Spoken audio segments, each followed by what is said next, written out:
അസ്സലാമു അലൈക്കും വറഹ്മത്തുള്ളാഹി വബറകാതുഹു. ബിസ്മില്ലാഹിർ റഹ്മാനിർ റഹീം. അൽഹംദുലില്ലാഹി റബ്ബിൽ ആലമീൻ. സ്വലാത്തു വസ്സലാമു അലാ അഷ്റഫിൽ മുർസലീൻ വഅലാ ആലിഹിൽ ഫായിസീന ബിറളില്ലാഹി അമ്മാ ബഅദ്. വേദിയിലെ വിശിഷ്ട വ്യക്തിത്വങ്ങളെ, ഇവിടെ സംഗമിക്കുന്ന പ്രിയപ്പെട്ട സഹോദരി സഹോദരന്മാരെ,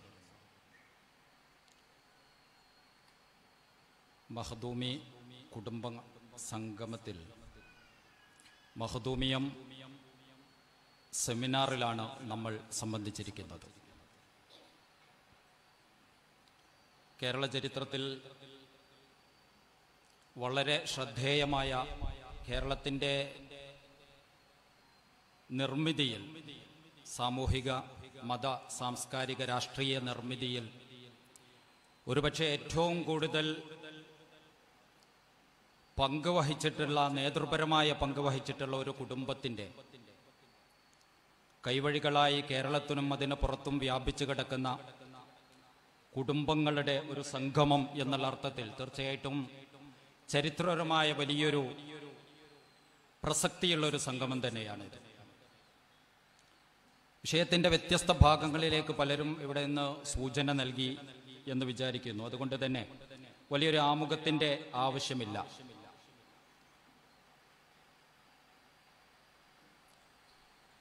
ഏകദേശം ഒരുപക്ഷെ 15-ാം നൂറ്റാണ്ട് മുതൽ തന്നെ കേരളീയ സമൂഹത്തിൽ ശ്രദ്ധേയമായ സാന്നിധ്യമറിയിച്ച ഒരു പണ്ഡിത കുടുംബം, സമ്പന്നമായ ചരിത്രവും പാരമ്പര്യവുമുള്ള അതിൻ്റെ വേരുകൾ അന്വേഷിച്ച് നമ്മൾ പോകുമ്പോൾ കൊച്ചിയിലൂടെ, മൾബറിലൂടെ യമനിലേക്ക് നീണ്ടുപോകുന്നത് നമുക്ക് കാണാൻ സാധിക്കുന്നുണ്ട്.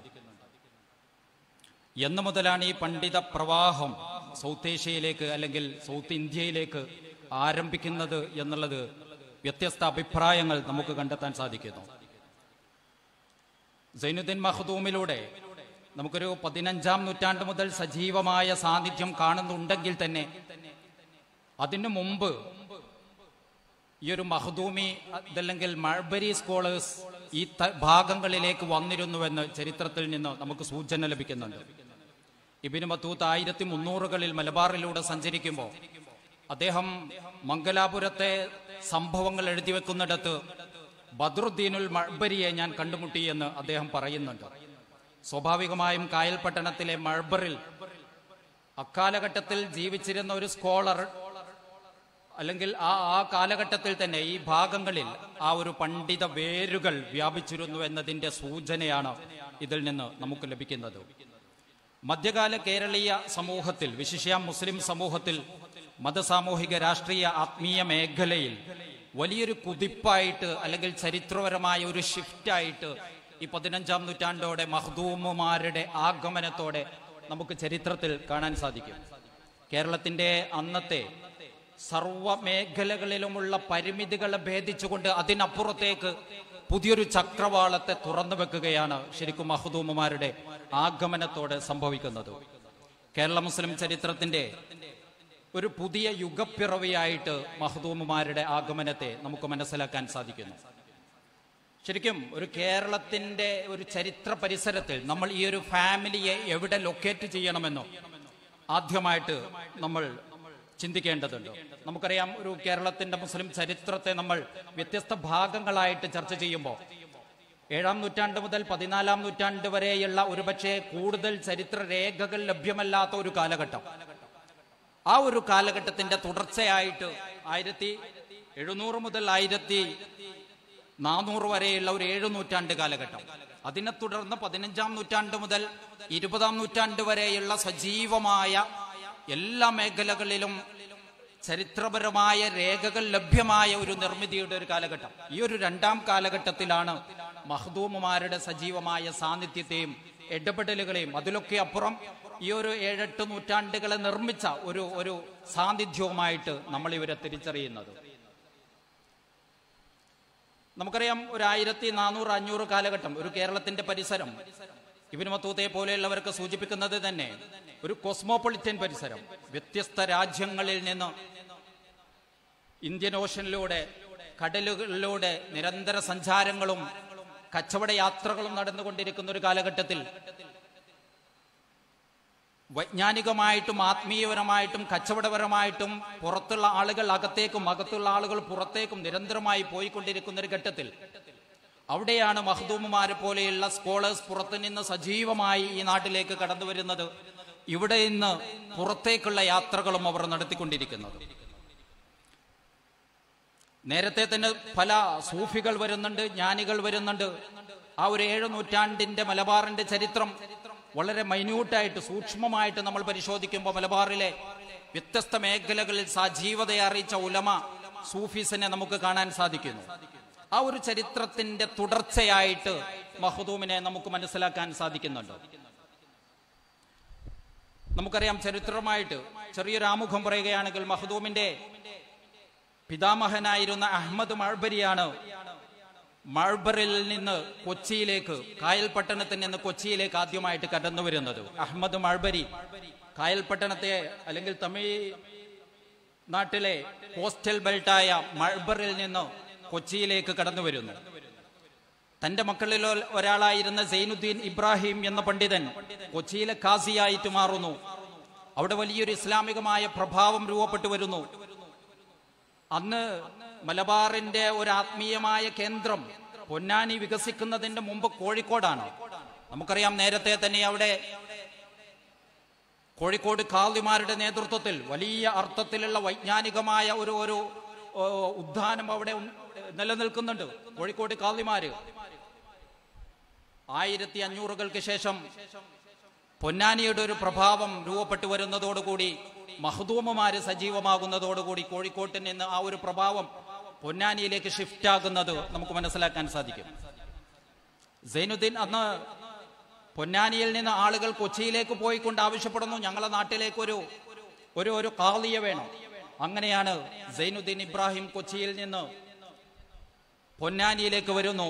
അവിടുത്തെ ഖാദിയായിട്ട് അദ്ദേഹം സ്ഥാനമേറ്റെടുക്കുന്നു. സജീവമായ ഇസ്ലാമിക പ്രബോധന പ്രവർത്തനങ്ങളിൽ സജീവമാകുന്നു. ആ ഒരു ഘട്ടത്തിൽ അലി മഅ്ബരി, നമുക്കറിയാം സൈനുദ്ദീൻ മഖ്ദൂമിന്റെ ഉപ്പ അദ്ദേഹം കൊച്ചിയിലുണ്ട്. അദ്ദേഹത്തിന്റെ മകനെ, തന്റെ പിതൃ സഹോദരനെ സൈനുദ്ദീൻ മഖ്ദൂം, ചെറുപ്പക്കാരനായ സൈനുദ്ദീൻ മഖ്ദൂം ഒന്നാമനെ സൈനുദ്ദീൻ ഇബ്രാഹിം എന്ന് പറയുന്ന അവിടുത്തെ ഖാദി പൊന്നാനിയിലേക്ക് കൊണ്ടുവരുന്നു. വിദ്യാഭ്യാസ പ്രവർത്തനങ്ങളിൽ അദ്ദേഹത്തെ സജീവമാക്കുന്നു. അദ്ദേഹം അവിടെ നിന്ന് അറിവ് അന്വേഷിച്ചു തുടങ്ങുന്നു.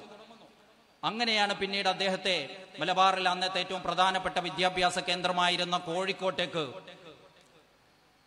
അവിടുത്തെ പണ്ഡിതനായിരുന്ന അന്നത്തെ ഖാദിയായിരുന്ന അബൂബക്കർ ഫഖ്റുദ്ദീൻ ബിൻ റമളാൻ ഉശാലിയാത്തിയുടെ കീഴിൽ ദർസ് പഠിക്കാൻ വേണ്ടി സൈനുദ്ദീൻ മഖ്ദൂം ഒന്നാമനെ കോഴിക്കോട്ടേക്ക് പറഞ്ഞയക്കുന്നു. 7 വർഷം മഖ്ദൂം ഒന്നാമൻ കോഴിക്കോട് പോയിട്ട് വിദ്യാഭ്യസിക്കുന്നുണ്ട്. അതിനുശേഷം അദ്ദേഹം ഈജിപ്തിലേക്ക്, മക്കയിലേക്ക് പോകുന്നു. അവിടുന്ന് ഈജിപ്തിലേക്ക് പോകുന്നു. പൊന്നാനിയുടെ ഒരു വൈജ്ഞാനിക പ്രഭാവം, അതിന്റെ ഒരു തുടക്കം കുറിക്കുന്നത് ഇത്തരം യാത്രകളിലൂടെയാണ്. അദ്ദേഹം ഉപരിപഠനത്തിന് മക്കയിലെത്തുന്നു. അവിടുന്ന് ഈജിപ്തിലേക്ക് പോകുന്നു. വിശ്വവിഖ്യാതരായ പണ്ഡിതന്മാരിൽ നിന്ന് സൈനുദ്ദീൻ മഖ്ദൂം അറിവ് ശേഖരിക്കുന്നു. നമുക്കറിയാം, നാം ഗ്രന്ഥങ്ങളിലൂടെ പരിചയപ്പെടുന്ന അനവധി കർമ്മശാസ്ത്ര പണ്ഡിതന്മാർ, സൂഫികൾ, ജ്ഞാനികൾ, അവരിൽ നിന്ന് അദ്ദേഹം നേരിട്ട് വിദ്യ സ്വീകരിക്കുന്നു. ഷെയ്ഖുൽ ഇസ്ലാം സക്കരിയ അൽ അൻസ്വാരിയെ പോലെയുള്ള, ഹാഫിള് ഇമാം മുഹമ്മദ് സഖാവിയെ പോലെയുള്ള, നൂറുദ്ദീനുൽ മഹല്ലിയെ പോലെയുള്ള, ജമാലുദ്ദീൻ സുയൂത്തിയെ പോലെയുള്ള ആ കാലഘട്ടത്തിലെ ഈജിപ്തിൽ വസിച്ചിരുന്ന പ്രമുഖരായ പണ്ഡിതന്മാരിൽ നിന്ന് നേരിട്ട് അറിവ് ശേഖരിക്കുന്നു. അദ്ദേഹം അന്ന് അൽ അസ്ഹറിൽ പോയിട്ടാണ് അദ്ദേഹം പഠിക്കുന്നത്. അതിനുശേഷം അസ്ഹറിൽ നിന്ന് അദ്ദേഹം ബിരുദം നേടിയ ശേഷം, പഠനം പൂർത്തിയാക്കിയ ശേഷം നാട്ടിലേക്ക് തിരിച്ചു വരുന്നു. മലബാറിൽ പൊന്നാനിയെ കേന്ദ്രീകരിച്ചുകൊണ്ട് വലിയൊരു വിദ്യാഭ്യാസ വിപ്ലവത്തിന് തുടക്കം കുറിക്കുന്നു. മലബാറിന്റെ ചരിത്രത്തിൽ പുതിയൊരു ജ്ഞാനോദയം ആരംഭിക്കുന്നത്, പുതിയൊരു യുഗപ്പിറവി സാധ്യമാകുന്നത് ഈ ഒരു തിരിച്ചുവരവിലൂടെയാണ്. അവിടെ നിന്നിങ്ങോട്ട് നമുക്കറിയാം, മഖ്ദൂം ഒന്നാമന്റെയും രണ്ടാമന്റെയും ചരിത്രം വിപുലമായിട്ട് നാം പഠിച്ചതാണ്. അവിടെ നിന്നിങ്ങോട്ട് 1522 അദ്ദേഹം വഫാത്താക്കുന്നു. സൈനുദ്ദീൻ മഖ്ദൂം ഒന്നാമൻ 1522 മരിക്കുന്നുണ്ട്. അവിടെ നിന്ന് തുടങ്ങുന്നു ശരിക്കും ഒരു മഖ്ദൂം കുടുംബത്തിന്റെ, മഖ്ദൂമുമാരുടെ മലബാറിനെ നിർമ്മിക്കുന്നതിൽ സജീവമായിട്ടുള്ള ഇടപെടലുകൾ. നമുക്കറിയാം, പലരും സൂചിപ്പിച്ചതുപോലെ കേരളത്തിന് ഉലമ കേന്ദ്രീകൃതമായിട്ട് ഒരു അടിസ്ഥാനപരമായ ഒരു ശക്തമായ ഒരു നേതൃത്വത്തെ രൂപപ്പെടുത്തുന്നതിൽ ഈ മഖ്ദൂമി കുടുംബത്തിന്റെ നേതൃത്വം നൽകിയിരുന്ന മഖ്ദൂം ഒന്നാമന്റെയും രണ്ടാമന്റെയും ഇടപെടലുകളിലൂടെ സാധ്യമാകുന്നുണ്ട്. അത് കേവലം മതമേഖലകൾ മാത്രമല്ല, വൈജ്ഞാനികമായിട്ട് ഈ നാടിനെ നിർമ്മിക്കുന്നത്, രാഷ്ട്രീയമായിട്ട് ഈ നാടിന് ഒരു കാഴ്ചപ്പാട് രൂപീകരിക്കുന്നത്, സാമൂഹികമായിട്ടും സാംസ്കാരികമായിട്ടും ആളുകളെ ചേർത്ത് പിടിക്കുന്നത്, ഇതൊക്കെ മഖ്ദൂമുമാർ ഒരു മാതൃകായോഗ്യരായ സ്കോളേഴ്സ് ആയിട്ടാണ് ഈ നാട്ടിലേക്ക് കടന്നു വരുന്നത്. ഇന്നുപോലും നമ്മുടെ ചെറുപ്പക്കാരായ കുട്ടികൾ, ചെറുപ്പക്കാര് വിദ്യാഭ്യാസ മേഖലയിലേക്ക് ഹയർ സ്റ്റഡീസിന് യാത്രകൾ പോകുമ്പോൾ 1500കളിൽ അല്ലെങ്കിൽ 1400ന്റെ അവസാനത്തിൽ സൈനുദ്ദീൻ മഖ്ദൂം അന്നത്തെ പരിമിതമായ യാത്രാ സൗകര്യങ്ങൾ ഉപയോഗപ്പെടുത്തിക്കൊണ്ട് അൽ അസ്ഹറിലേക്ക് ഉപരിപഠനത്തിന് യാത്ര പോകുന്നത് നമ്മൾ കാണുന്നു. 1400ന്റെ അവസാനത്തിൽ പുതിയ കാലത്തെ ചരിത്ര നിർമ്മിതിയുടെ ഒരുപാട് കിളിവാതിലുകൾ തുറന്നു വെച്ചുകൊണ്ടാണ് ഈ മഖ്ദൂമുമാരുടെ അരങ്ങേറ്റം ഉണ്ടാകുന്നത്. എല്ലാറ്റിന്റെയും മുമ്പിൽ നടന്നു എന്നുള്ളതാണ് മഖ്ദൂമുമാരുടെ പ്രത്യേകത.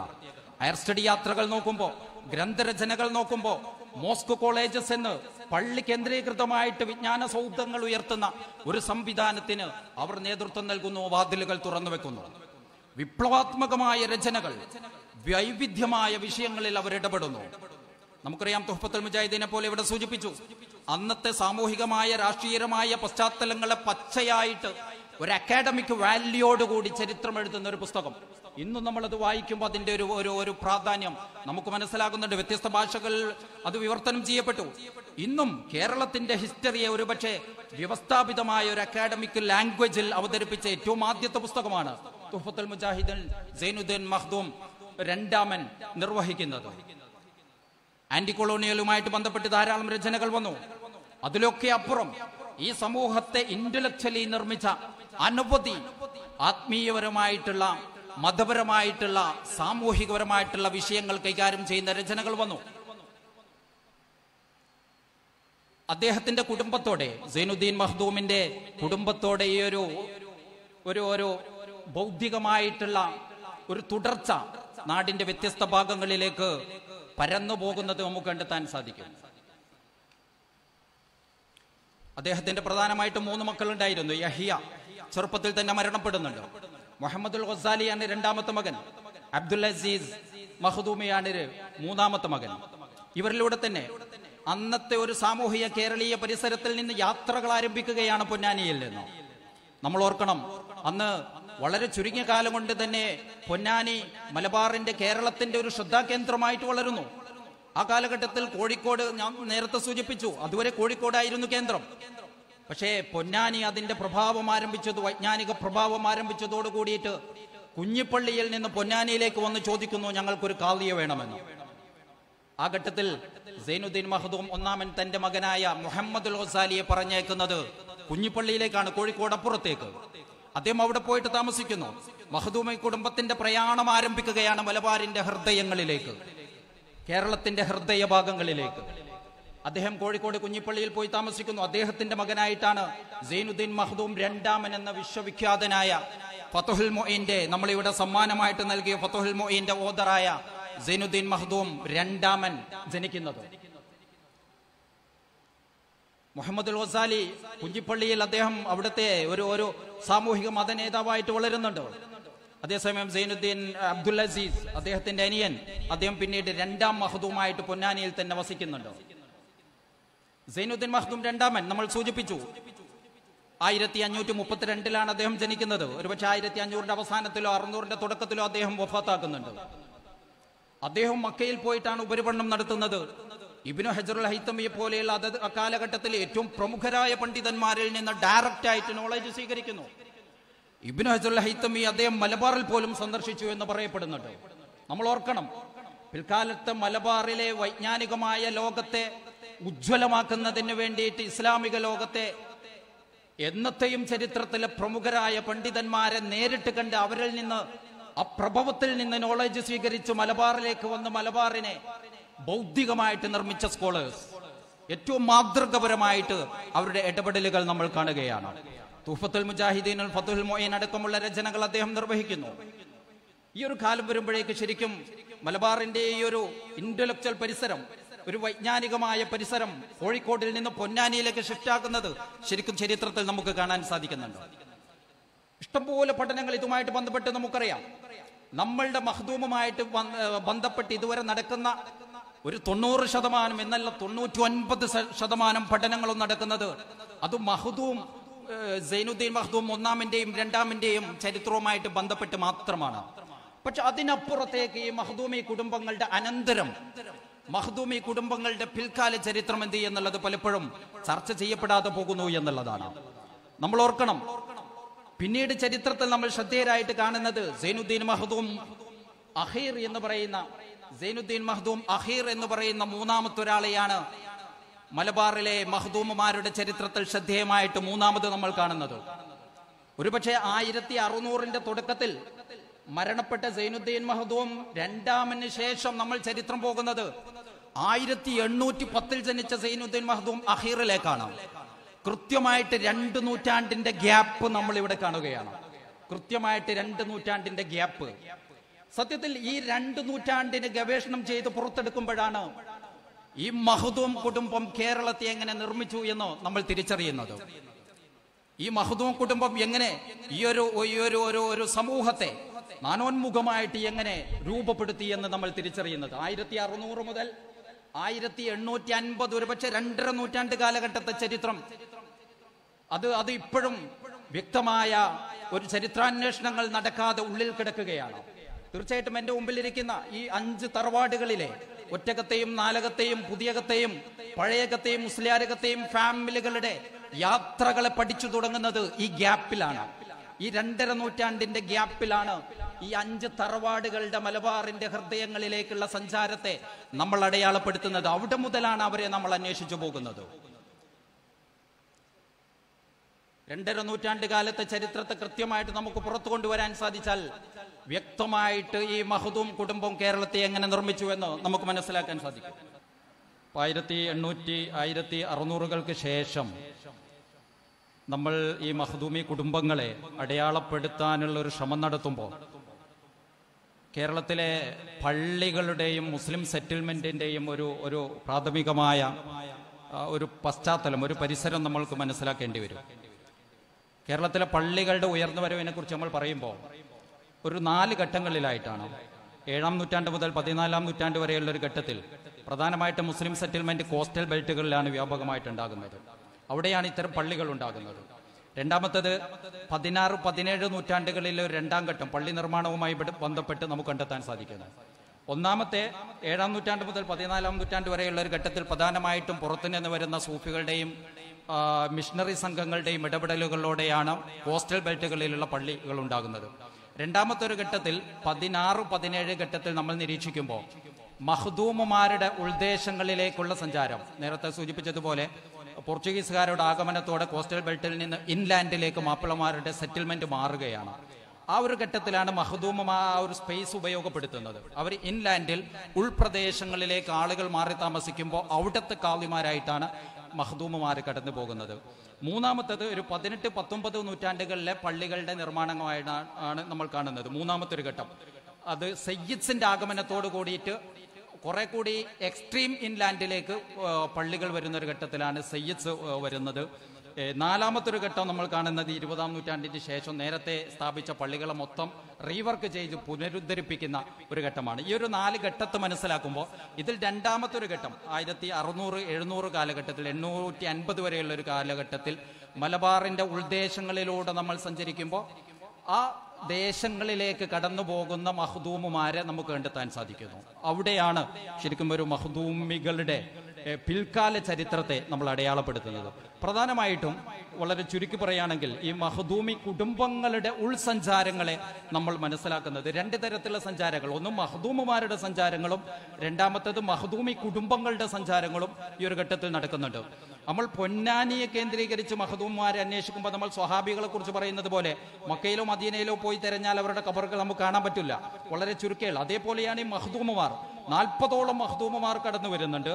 അതോടൊപ്പം അവരുടെ വ്യത്യസ്തമായ കുടുംബങ്ങളും ഇവരുടെ ഖബറുകൾ നമ്മൾ തിരയുമ്പോൾ പൊന്നാനി പോയി തിരഞ്ഞാൽ കാണൂല. മലബാറിന്റെ വ്യത്യസ്ത ഭാഗങ്ങളിൽ ഉൾദേശങ്ങളിലേക്ക് കടന്നുപോയിട്ട് പല ദേശങ്ങളിലാണ് മഖദൂമുമാരെ നമുക്ക് കണ്ടെത്താൻ സാധിക്കുന്നത്. രണ്ടാമത്തേത് അവരുടെ കുടുംബങ്ങളാണ്. നേരത്തെ നമ്മൾ സൂചിപ്പിച്ചതുപോലെ ഒറ്റകത്ത് വീടും പുതിയകത്തും പഴയകത്തും നാലകത്തും മുസ്ലിയാരകത്തുമായിട്ട് മലബാറിന്റെ വ്യത്യസ്ത ഭാഗങ്ങളിലേക്ക് അവിടെ നിന്ന് അവരുടെ യാത്രകൾ ആരംഭിക്കുകയാണ്. ഇത് കേരളത്തിൽ ഈ ഒരു മഖ്ദൂമി കുടുംബത്തിന്റെ വ്യാപനത്തിന് നിമിത്തമായി വരുന്നു. ഇതിന്റെ ചരിത്രം നമ്മൾ പരുതുമ്പോൾ നമ്മൾ നേരത്തെ നിർത്തിവെച്ച 1600-കൾ മുതൽ തന്നെ തുടങ്ങിയാണ്. സൈനുദ്ദീൻ മഖ്ദൂം ഒന്നാമന്റെ അടുത്ത് പോയിട്ടാണ് മകനെ കുഞ്ഞിപ്പള്ളിയിലേക്ക് കൊണ്ടുപോകുന്നത്. ആ ഘട്ടത്തിൽ തന്നെ ഇവരുടെ പ്രയാണം ആരംഭിക്കുന്നു. പിന്നീട് അതിനെ തുടർന്ന് ഒന്നാമന്റെയും രണ്ടാമന്റെയും സന്താനങ്ങൾ മലബാറിന്റെ വ്യത്യസ്ത ഭാഗങ്ങളിലേക്ക് പോകുന്നുണ്ട്. ഏറ്റവും ചുരുക്കി അതിനെ ഒരു 3 തലങ്ങളിലായിട്ട് നമുക്ക് അതിനെ ഡിസ്കസ് ചെയ്യാം. ഒന്ന് തിരൂരങ്ങാടിയെയും പുത്തനങ്ങാടിയെയും അതേപോലെ തന്നെ നമുക്ക് മലപ്പുറത്തെയും ബേസാക്കിയിട്ട് ഇതിന്റെ ചരിത്രം പരതുമ്പോൾ നമുക്കറിയാം ഈ പ്രധാനമായിട്ടും ഈ ദേശങ്ങളിലൊക്കെ ഒരുപക്ഷെ നേരത്തെ പള്ളികൾ ഉണ്ടെങ്കിലും അതിന്റെ ഒരു പുനരുദ്ധാനവും അതിന്റെ ഒരു സജീവതയും നടക്കുന്നത് ചിലയിടത്തിൽ പള്ളികളും ഉണ്ടാകുന്നത് 1600-കൾക്ക് ശേഷമാണ്. പുത്തനങ്ങാടിയുടെ ഹിസ്റ്ററി ഒരുപക്ഷെ നേരത്തെ തന്നെ പള്ളിയുടെ ചരിത്രം പറയുന്നുണ്ട്.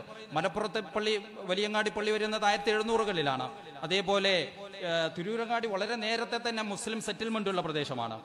മുസ്ലിം സെറ്റിൽമെന്റ് ഉള്ള പ്രദേശത്തേക്ക് 1600-കളിൽ തന്നെ അവിടേക്ക് മഖ്ദൂം കടന്നു വരികയാണ് പൊന്നാനിയിലേക്ക്. നമ്മൾ അതിന്റെ ചരിത്രം നോക്കുമ്പോൾ ഒറ്റകത്ത് ഓടക്കൽ ഫാമിലിയിൽ നിന്ന് അലി ഹസൻ മുസ്ലിയാർ ആദ്യമായിട്ട് കടന്നു വരുന്നത് തിരൂരങ്ങാടിയിലേക്കാണ്. സൈനുദ്ദീൻ മഖ്ദൂമിന്റെ രണ്ടാമന്റെ കുടുംബത്തിൽപ്പെട്ട അദ്ദേഹത്തിന്റെ സഹോദരിയോ അല്ലെങ്കിൽ മകളോ ആയിട്ടാണ്. സൈനുദ്ദീൻ മഖ്ദൂമിൻ രണ്ടാമന്റെ അടുത്ത ഫാമിലിയിൽ നിന്നാണ് മഹാനായ ഓടക്കൽ അലി ഹസൻ മുസ്ലിയാർ മറ്റത്തൂർ ഒറ്റകത്ത് തറവാട്ടിൽ നിന്ന് പൊന്നാനിയിലേക്ക് പൊന്നാനിയിൽ നിന്ന് തിരൂരങ്ങാടിയിലേക്ക് വന്ന് സെറ്റിലാകുന്നു. അതോടുകൂടിയിട്ട് ഈ ഓടക്കൽ പണ്ഡിത ഫാമിലിയുടെ ചരിത്രം ആരംഭിക്കുകയാണ്. നമ്മൾ നോക്കണം, അദ്ദേഹത്തിന്റെ പിതാവ് പുറത്തുനിന്ന് വന്ന് ഇവിടെ താമസിച്ചിരുന്ന ഒരു വ്യക്തിയാണ്. അബ്ദുറഹ്മാനുൽ അദനി എന്ന് പറയുന്ന ഒരു വ്യക്തിത്വം. അദ്ദേഹം തിരിച്ചു പോകുന്നുണ്ട്. അതിനുശേഷം അലി ഹസൻ മുസ്ലിയാർ ഓടക്കൽ ഫാമിലി ഓടക്കൽ ആ ഒരു പറമ്പിൽ താമസിക്കുന്നു തിരൂരങ്ങാടിയിൽ. അതോടുകൂടിയിട്ട് ആ ഒരു പണ്ഡിത ചരിത്രം ആരംഭിക്കുന്നു. പിന്നീട് നമ്മൾ കാണുന്ന ഒരു വിശാലമായ ചരിത്രം, അദ്ദേഹത്തിന്റെ 4 മക്കൾ ഉണ്ടാകുമ്പോൾ അവർ പോകുന്നത് ഒരു പൊന്നാനിയുടെ ഒരു ഉപകേന്ദ്രമായിട്ട് തിരൂരങ്ങാടി മാറുന്നു. അദ്ദേഹത്തിന്റെ 4 മക്കൾ മലബാറിന്റെ 4 ദേശങ്ങളിലേക്ക് പോയിട്ട് അവിടെ കാളിമാരാകുന്നു. അഹമ്മദ് മുസ്ലിയാർ അദ്ദേഹത്തിന്റെ മകൻ താനൂരിൽ പോയി കാളിയാകുന്നു. അബ്ദുൽ അസീസ് മുസ്ലിയാർ കൂട്ടായി പോയി കാളിയാകുന്നു. അബ്ദുറഹ്മാൻ മുസ്ലിയാർ തിക്കോടി പോയി കാളിയാകുന്നു. സൈനുദ്ദീൻ മഖ്ദൂം അദ്ദേഹത്തിന്റെ മകൻ പിന്നീട് അദ്ദേഹത്തിന് ശേഷം അവിടെ തന്നെ കാളിയാകുന്നു.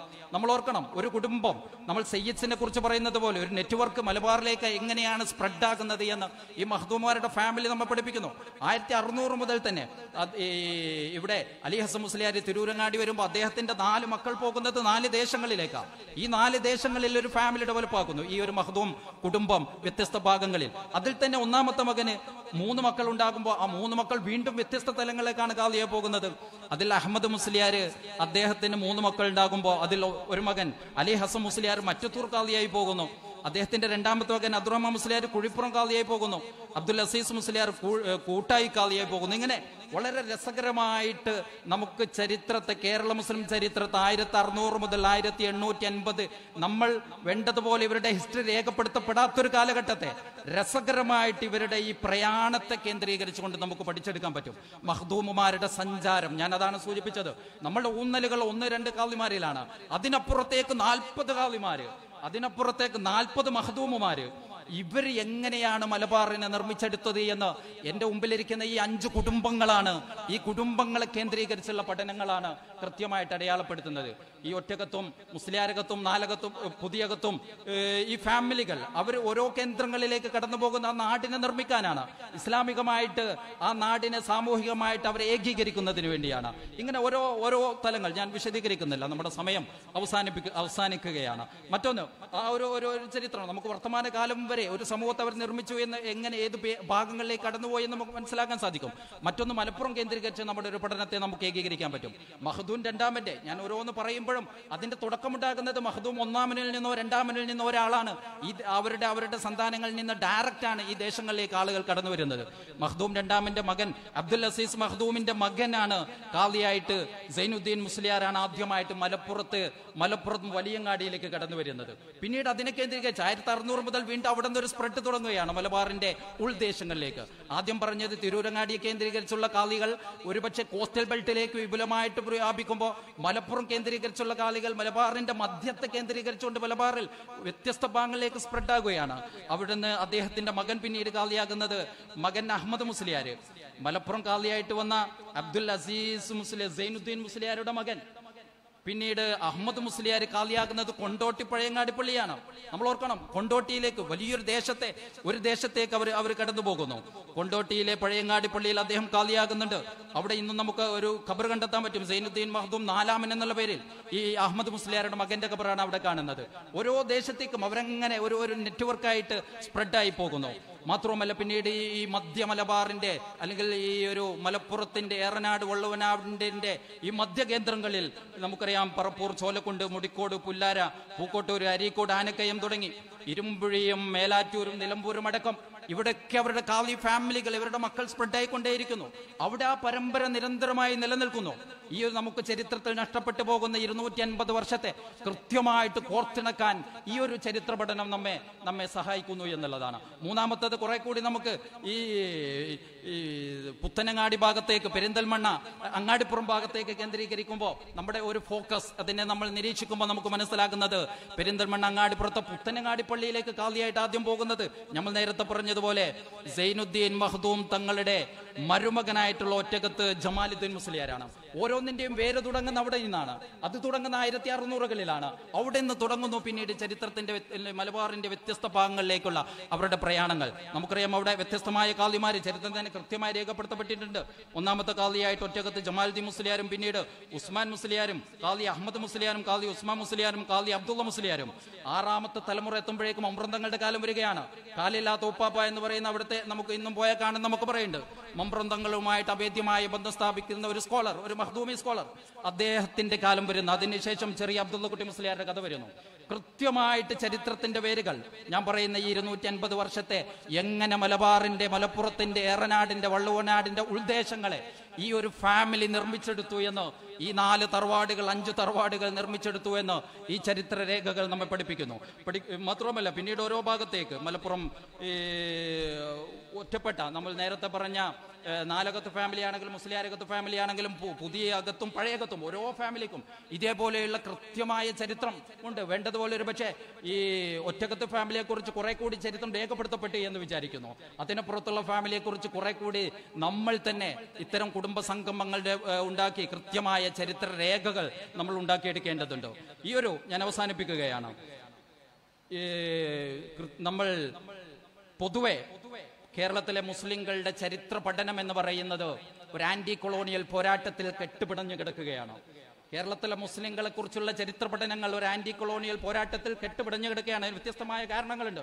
ഒന്ന്, ഒരു പക്ഷേ ഈ ആന്റി കൊളോണിയൽ അല്ലെങ്കിൽ ഒരു കൊളോണിയൽ റെക്കോർഡ്സുകളാണ്.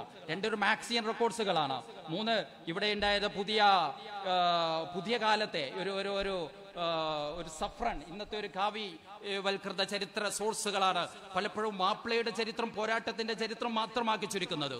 അതിനപ്പുറത്ത് ഈ മലബാറിന് കഴിഞ്ഞ ഒരു 5 നൂറ്റാണ്ട് കാലം നിർമ്മിച്ച ഒരു ഇന്റലക്ച്വൽ ഹിസ്റ്ററി ഉണ്ട്. ശരിക്കും ആ ഇന്റലക്ച്വൽ ഹിസ്റ്ററിയുടെ പേര് പോകുന്നത് പ്രധാനമായിട്ടും ഞാൻ സൂചിപ്പിക്കുന്നത് അത് മഖ്ദൂം ഫാമിലിയിലേക്കാണ്. ഈ 5 ഫാമിലികൾ, തറവാടുകൾ മലബാറിന്റെ ഉൾദേശങ്ങളിലേക്ക് കടന്നുപോയിട്ട് ഓരോ ദേശത്തും പള്ളി പണിത് അല്ലെങ്കിൽ ഉള്ള പള്ളികളെ കേന്ദ്രീകരിച്ചുകൊണ്ട് ഇസ്ലാമികമായ ഒരു ജാഗരണം സാധ്യമാക്കി. കേവലം ഒരു ഉലമ എന്നുള്ളതിലപ്പുറത്ത് ഒരു നാടിനെ നിർമ്മിക്കുന്ന അവിടുത്തെ വൈദികനും ചികിത്സകനും. നമുക്കറിയാം 1800-700 കാലഘട്ടങ്ങളിൽ ഒരു കാടൻ പ്രദേശമാണ്. ആ പ്രദേശത്തിൽ ഇവിടെ ഉണ്ടാകുന്ന ജനങ്ങളൊക്കെ കാർഷിക പരിസരത്തുള്ളവരാണ്. അവരെ എഡ്യൂക്കേറ്റ് ചെയ്യിപ്പിക്കാനും അവരെ ഇസ്ലാമികമായിട്ട് ബോധം നൽകുന്നതിനും ഈ ഫാമിലിയിൽപ്പെട്ട സ്കോളേഴ്സാണ്, ഉലമയാണ് നേതൃത്വം നൽകുന്നത്. പ്രധാനമായിട്ടും നമ്മൾ അതിനെ സംഗ്രഹിച്ചു പറയുകയാണെങ്കിൽ ഒന്ന് ആത്മീയമായ നിർമ്മിതിയിൽ അവർ സജീവമായിട്ട് ഇടപെടുന്നുണ്ട്. മത കാര്യങ്ങൾ സംരക്ഷിക്കുന്നതിലും തസൂഫും അതേപോലെ ഉൾനാടുകളിലെ ഇസ്ലാമികമായ ഒരു ജീവിതം സാധ്യമാക്കുന്നത് ഈ നൂറ്റാണ്ടുകൾക്കിടയിൽ പ്രധാനമായിട്ടും അവിടെയൊക്കെ വർക്ക് ചെയ്യുന്നത് ഈ ഫാമിലിയിൽപ്പെട്ട വ്യക്തിത്വങ്ങളാണ്. അവിടെയൊക്കെ നേരത്തെ സൂചിപ്പിച്ചതുപോലെ പ്രധാനപ്പെട്ട പഴയകാല ഉലമയുടെ ഒന്നാമന്റെയും രണ്ടാമന്റെയും കിതാബുകൾ വെച്ചുകൊണ്ട് തന്നെയാണ്, ഈ ഫാമിലിയിലെ ഫോർഫാദേഴ്സ് ആയിട്ടുള്ള ആളുകളുടെ ഗ്രന്ഥങ്ങൾ വെച്ചുകൊണ്ട് തന്നെയാണ് അവർ തങ്ങളുടെ സമൂഹത്തെ സംസ്കരിച്ചുകൊണ്ടിരിക്കുന്നത്. രണ്ടാമത്തെ പ്രധാനമായിട്ട് ആത്മീയമായിട്ടുള്ള ഉദ്ധാനമാണ് ത്വരീഖത്തും അതേപോലെ തസൂഫും. അതിൽ ഊന്നിന്നുകൊണ്ടൊരു സമൂഹത്തെ നിർമ്മിക്കാൻ അവർ സജീവമായിട്ട് മുന്നോട്ട് നിൽക്കുന്നു. മൂന്നാമത്തേതായിട്ട് ഒരു എഡ്യൂക്കേറ്റിംഗ് സംവിധാനം. നമുക്കറിയാം, ഈ അവർ പോകുന്ന ഇടങ്ങളിലൊക്കെ പള്ളി ദർസുകൾ വെച്ചുകൊണ്ട് ആ നാട്ടിലെ കാർഷിക പരിസരത്തിൽ ജീവിക്കുന്ന ആളുകൾക്ക് പോലും ഒരു ഇസ്ലാമികമായ ബോധവും വിദ്യാഭ്യാസവും നൽകുന്നതിന് വേണ്ടി അവർ സജീവമായിട്ട് രംഗത്ത് വരുന്നു. അതിന് സിലബസുകൾ നിർമ്മിക്കുന്നു. അതാണ് നമ്മൾ കേരളത്തിലെ സിലബസുകളെ കുറിച്ച് പഠിക്കുമ്പോൾ ആദ്യത്തെ കോഴിക്കോട് കേന്ദ്രീകൃതമായിട്ട് ഫഹ്രി സിലബസ് വരുന്നുണ്ട്. രണ്ടാമത്തെ മഖ്ദൂമികളുടെ മൾബരി സിലബസ് ആണ് മഖ്ദൂമി സിലബസ്. പിന്നീട് നിലാബി സിലബസ് വരുന്നുണ്ട്. പക്ഷെ ആ ഘട്ടത്തിലൊക്കെ കേരളത്തിൽ ഏറ്റവും കൂടുതൽ ഒരു ആക്സെപ്റ്റൻസും വളരെ കാലങ്ങളോളം സജീവമായിട്ട് ഇവിടെ വർക്ക് ചെയ്യുകയും ചെയ്യുന്നത് ഈ ഒരു മൾബരി സിലബസ് ആണ്. ഇത് ഡെവലപ്പാക്കി കൊണ്ടുവരുന്നത് മഖ്ദൂമുമാരായിരുന്നു. അതിനെ സംരക്ഷിച്ചിരുന്നത് ഓരോ ദേശങ്ങളിലേക്കും കടന്നുപോയ ഈ കുടുംബത്തിലെ ഉലമയായിരുന്നു, മഖ്ദൂമി സ്കോളേഴ്സ് ആയിരുന്നു. ഇങ്ങനെ ഓരോ ഭാഗങ്ങളിലും. മറ്റൊന്ന് ഗ്രന്ഥരചനയാണ്. ഇവരിടപെട്ടിരുന്ന വളരെ പ്രധാനപ്പെട്ട ഒരു മേഖല. മഖ്ദൂമികൾ ഒന്നാമനും രണ്ടാമനും, അതിലപ്പുറം അതിനെ തുടർന്ന് വന്ന വ്യത്യസ്ത ദേശങ്ങളിലേക്ക് പോകുന്ന മഖ്ദൂമുമാരും ആ കുടുംബങ്ങളും അവരുടെ പരിസരങ്ങളിൽ ആവശ്യമായ അതിന്റെ നീട് തിരിച്ചറിഞ്ഞുകൊണ്ട് ചെറിയ ചെറിയ ഗ്രന്ഥങ്ങൾ പലയിടത്തും അവർ എഴുതി വെച്ചതായിട്ട് നമുക്ക് കണ്ടെത്താൻ സാധിക്കുന്നുണ്ട്. ഖുർആനും തഫ്സീറും ഹദീസും ഫിഖും തസൗഫും ഒക്കെ ബന്ധപ്പെട്ട വ്യത്യസ്ത മേഖലകളിൽ ഇതൊക്കെ ഇന്ന് ശേഷിക്കുന്ന, ഒരു പക്ഷെ പലതും പുതിയ വീടുകൾ വന്നതുകൊണ്ട് നശിച്ചു പോയി. നമ്മുടെ ഈ 5 തറവാടുകളിൽ ഇപ്പോഴും ഈ ഉസ്താദുമാര്, ഈ പണ്ഡിതന്മാര്, കാളിമാര് ജീവിച്ചു പോയ ഇടങ്ങളിൽ പല മാനുസ്ക്രിപ്റ്റുകളും കയ്യെഴുത്തു പ്രതികളിലും അവരുടെ വീടിന് ഉള്ളിലുള്ള അലമാറകളിൽ കിടന്ന് അത് ഉറുംഭരിച്ചുകൊണ്ടിരിക്കുകയാണ്. പലയിടത്തും നശിച്ചുപോയി. ഈ രേഖകളെ, ഈ ചരിത്ര രേഖകളെ നമുക്ക് സംരക്ഷിക്കാൻ സാധിക്കേണ്ടതുണ്ട്.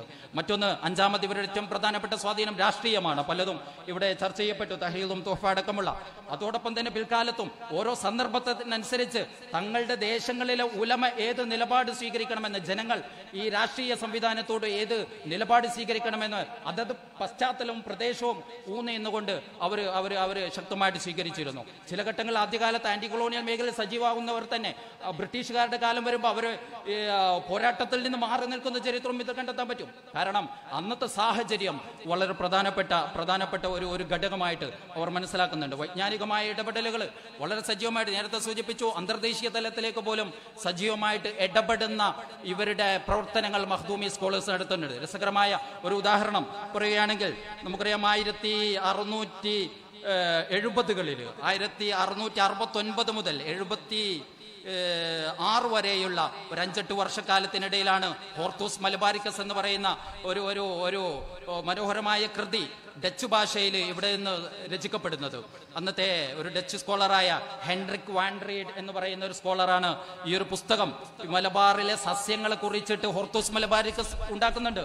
ഈ ഹോർത്തൂസ് മലബാരിക്കസിലേക്ക് ഇവിടുത്തെ മലബാറിലെ സസ്യങ്ങളെ കുറിച്ചുള്ള വിവരം കൈമാറുന്നത് അന്ന് പൊന്നാനിയിലെ മഖ്ദൂമായിരുന്നു എന്ന് പിൽക്കാലത്ത് അബ്ദുറഹ്മാൻ ലൈദുറൂസ് എന്ന് പറയുന്ന കൊച്ചിയിലെ അടിമ മുസ്ലിയാർ തന്റെ അൽ ഇൽമു ഹയാത്തുൽ ഇസ്ലാം എന്ന് പറയുന്ന പുസ്തകത്തിൽ പറയുന്നുണ്ട്.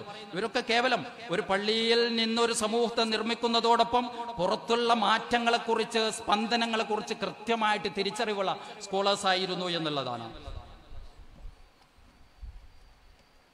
പിന്നീട് നമുക്കറിയാം, കാളിമാരുടെ ഒരു നിരന്തരമായ ഒരു ശ്രേണി ഈ കുടുംബവുമായിട്ട് ബന്ധപ്പെട്ട് കിടക്കുന്നുണ്ട്. 1882 ബ്രിട്ടീഷുകാരുടെ കാളി ആക്ട്, കാളി ലിസ്റ്റ് വന്നപ്പോൾ അതിൽ ധാരാളം മലബാറിന്റെ ഉൾദേശങ്ങളിലെ കാളിമാരെ കുറിച്ച് പറയുന്നത് അതിന്റെ ഒരു 90% വരുന്നത് മഖ്ദൂമി സ്കോളേഴ്സിൽപ്പെട്ട, മഖ്ദൂമി ഫാമിലിയിൽപ്പെട്ട കാളിമാരാണ്. മാത്രമല്ല, ആ ഒരു കാളി എന്നുള്ളൊരു പവറിനെ വളരെ ശക്തമായിട്ട് ഏറ്റെടുക്കുകയും അത് പ്രവർത്തന പദ്ധതിയിൽ കൊണ്ടുവരികയും അതിനൊരു തുടർച്ച കൊണ്ടുവരികയും, അതാണ് വളരെ പ്രധാനപ്പെട്ടത്. ആ ഫാമിലിയിൽ വൈജ്ഞാനികമായിട്ടുള്ള കണ്ടിന്യൂറ്റി നൽകാൻ ഈ സ്കോളേഴ്സ് മുന്നോട്ട് വരികയും ആ ഒരു കാളി പാരമ്പര്യം ഇന്നും മലബാറിൽ നിലനിൽക്കുന്നു എന്നുള്ളത് വളരെ അഭിമാനകരമായിട്ടുള്ള ഒരു സംഭവമാണ്. പക്ഷേ ഇന്ന് ഏറ്റവും അവസാനം ഇപ്പോൾ നമ്മൾ പല പള്ളികളും, പുത്തനങ്ങാടി അടക്കമുള്ള പഴയ കാളി പാരമ്പര്യം നിലനിന്നിരുന്ന ഇടങ്ങളിൽ പോയി നോക്കുമ്പോൾ പുതിയ തലമുറ ഒരുപക്ഷെ ഒരു 10-20 വർഷത്തിന് ഇങ്ങോട്ടായിട്ട് ആ കാളി പാരമ്പര്യം മുറിഞ്ഞുകൊണ്ടിരിക്കുന്നു എന്നുള്ള ഒരു ദുഃഖകരമായ ഒരു വസ്തുതയും നമ്മുടെ മുമ്പിലുണ്ട്. പുത്തനങ്ങാടിയിലൊക്കെ ആ കാളി പാരമ്പര്യം മുറിഞ്ഞു. ഇപ്പോൾ പുതിയ സാധാ മറ്റു ഫാമിലിയിലേക്ക് മാറിക്കഴിഞ്ഞു, സാധാ പണ്ഡിതന്മാരിലേക്ക് മാറിക്കഴിഞ്ഞു. ഈ പാണ്ഡിത്യ മേഖലകളിൽ ഇതിന് തുടർച്ചകൾ ഉണ്ടാവാൻ നമ്മൾ തന്നെ തീരുമാനിക്കേണ്ടതുണ്ട് എന്നുള്ള, പണ്ഡിതന്മാരെ വാർത്തെടുക്കാനുള്ള ഒരു ശ്രമം നമ്മുടെ ഉള്ളിൽ നിന്നുണ്ടാവേണ്ടതുണ്ട് എന്നുള്ള ഒരു പാഠം കൂടി ഇതിൽ നിന്ന് നമുക്ക് തിരിച്ചറിയുന്നു. അതോടൊപ്പം നമ്മൾ ഇന്നൊക്കെ അനുഭവിക്കുന്ന ഇപ്പം നഷ്ടപ്പെട്ടുകൊണ്ടിരിക്കുന്ന മലബാറിലെ ഒരു സാധാരണ വൈജ്ഞാനിക ഇൽമി ബോധമുള്ള തലേക്കെട്ട് കെട്ടുന്ന സാധാരണക്കാരെ കർഷകരെ രൂപപ്പെടുത്തിയെടുക്കുന്ന രാത്രിയിലും വൈകുന്നേരങ്ങളും പള്ളി ദർസിലും അല്ലെങ്കിൽ ഓത്തുപള്ളികളിലും മറ്റും പോയിട്ട് വിജ്ഞാനമുള്ള ഒരു സാധാരണ തലമുറയെ ഇതുവരെയുള്ള നാട്ടമ്പുറങ്ങളിൽ വളർത്തിയെടുക്കുന്നതിൽ ഈ മഖ്ദൂമുമാരുടെ ഈ ദർസി സംവിധാനങ്ങൾ വലിയ അർത്ഥത്തിൽ പങ്കുവഹിക്കുന്നുണ്ട്. ഏതായിരുന്നാലും ഞാൻ അവസാനിപ്പിക്കുന്നു. 1800 കൂടിയിട്ട് നമുക്കറിയാം 1700 എൻഡോട് കൂടി അല്ലെങ്കിൽ 1700 മധ്യത്തോടു കൂടി സയ്യിദ്സിന്റെ ആഗമനം ഉണ്ടാകുന്നു. മലബാറിന്റെ ചരിത്രത്തിൽ വലിയൊരു ഷിഫ്റ്റ് നമ്മൾ കാണുന്നത് തങ്ങന്മാരുടെ ആഗമനമാണ്, സയ്യിദ്സിന്റെ ആഗമനം. അതിൽ വളരെ പ്രധാനപ്പെട്ടവരാണ് മമ്പുറന്തങ്ങൾ. ഈ സയ്യിദ്സ് വരുമ്പോൾ ഈ ഉലമ തീർച്ചയായിട്ടും അവരെ പൂർണ്ണാർത്ഥത്തിൽ സ്വീകരിച്ചിരുത്തുകയാണ്. നമുക്കറിയാം തിരൂരങ്ങാടി പള്ളിയിൽ മമ്പുറന്തങ്ങൾ വരുമ്പോൾ മമ്പുറം ഹസൻ ജിഫ്രിയെ സ്വീകരിക്കുന്നത് അന്നത്തെ മഖ്ദൂമി ഖാദിയായിരുന്ന ജമാലുദ്ദീൻ മഖ്ദൂമിയാണ്. മാത്രമല്ല അതിനുശേഷം മമ്പുറന്തങ്ങൾ വരുമ്പോഴും അദ്ദേഹത്തെ സ്വീകരിക്കുന്നത് ജമാലുദ്ദീൻ മഖ്ദൂമിയാണ്. ഒരു സ്കോളർ, ഒരു സയ്യിദ് വരുമ്പോൾ ഒരു കരിസ്മാറ്റിക് ഫിഗറോട് കൂടിയിട്ട് അവിടുത്തെ ഒരു പൂർണ്ണമായ ഒരു പൊതു നേതൃത്വത്തിലേക്ക് ഇവർ കടന്നു കയറുമ്പോൾ പൂർണ്ണാർത്ഥത്തിൽ ഉലമ അതിനെ സ്വീകരിച്ചുകൊണ്ട് അതിനെ സപ്പോർട്ട് ചെയ്യുന്ന ഒരു സംവിധാനം മലബാറിന്റെ ഹിസ്റ്ററിയിൽ നമുക്ക് കണ്ടെത്താൻ സാധിക്കുന്നു. ഏറ്റവും മനോഹരമായിട്ട് എനിക്ക് തോന്നിയത്, ഇന്നും നമ്മൾ കുഴിപ്പുറത്ത് പോയാൽ അവിടെ 2 പള്ളികൾ കാണാം. 2 പള്ളികൾ മമ്പുറന്തങ്ങളുടെ കാലത്ത് ചില പ്രശ്നങ്ങൾ നടക്കുകയാണ്. അതിൽ 2 അധികാരികളുമായിട്ട് ബന്ധപ്പെട്ട് ഒരു പള്ളി ആദ്യം ഉണ്ടായിരുന്നല്ലോ. അവർ പറയുന്നുണ്ട്, അവർ പെട്ടെന്ന് അവരോടുള്ള ഒരു ധിക്കാരത്തിന്റെ ഭാഗമായിട്ട് മറ്റൊരു പള്ളി ഉണ്ടാക്കുന്നു. അവർ പല കാരണങ്ങളും പറയുന്നുണ്ട്. അതിൽ അവർ പറയുന്ന ഒരു കാരണം ഇവിടുത്തെ മഖ്ദൂമി ഈ ഖാദിക്ക് വലിയ ബോധമില്ല, അറിവില്ല എന്നുള്ള ഒരു ആക്ഷേപം ഉന്നയിക്കുന്നുണ്ട്.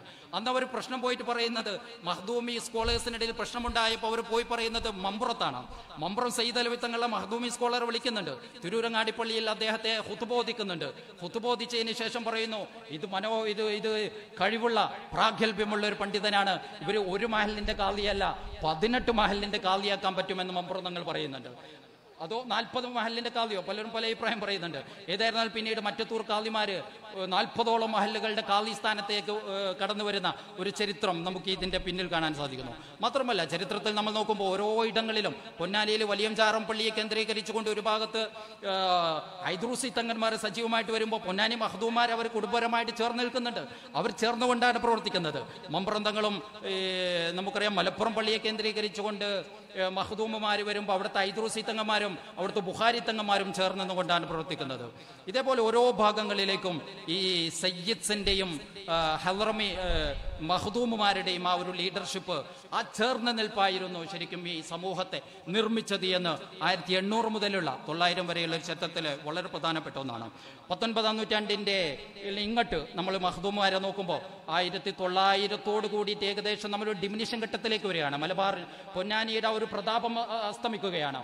1800 അവസാനമാകുമ്പോഴേക്കും ഇവിടെ ബാക്കയാത്ത് വരുന്നുണ്ട്, ദൈവബന്ധ് വരുന്നുണ്ട്. അതേപോലെ പള്ളി ദർസുകൾ ഈ യാത്രാ സൗകര്യങ്ങളെല്ലാം സംവിധാനിക്കുന്നതോട് കൂടിയിട്ട് പൊന്നാനിയുടെ ഒരു പ്രതാപം അസ്തമിച്ചു കൊണ്ടിരിക്കുന്നു. വലിയ പ്രാഗൽഭ്യമുള്ള പണ്ഡിതന്മാരുടെ ഒരു അസ്തമയവും ഇതിന് പ്രധാനപ്പെട്ട ഒരു കാരണമായിട്ട് നമുക്ക് കണ്ടെത്താൻ സാധിക്കുന്നു. പക്ഷേ അവിടെയും സൈനുദ്ദീൻ മഖ്ദൂം അഖീറിനെ നമ്മൾ കാണുന്നുണ്ട്. 1800 അവസാനത്തിൽ മരിക്കുന്ന വലിയൊരു സ്കോളറായിരുന്നു. 1800-ലും 1900-ലും മലബാറിലെ മുസ്ലിങ്ങളെ ഇവിടുത്തെ ഒരു ഇന്റലക്ച്വൽ പരിസരത്തെ രൂപീകരിച്ച ഒരുപാട് സ്കോളേഴ്സിന് നേതൃത്വം നൽകുന്നത്, അവരെ ഉൽപ്പാദിപ്പിക്കുന്നത് സൈനുദ്ദീൻ മഖ്ദൂം അഖീറിലൂടെയാണ്.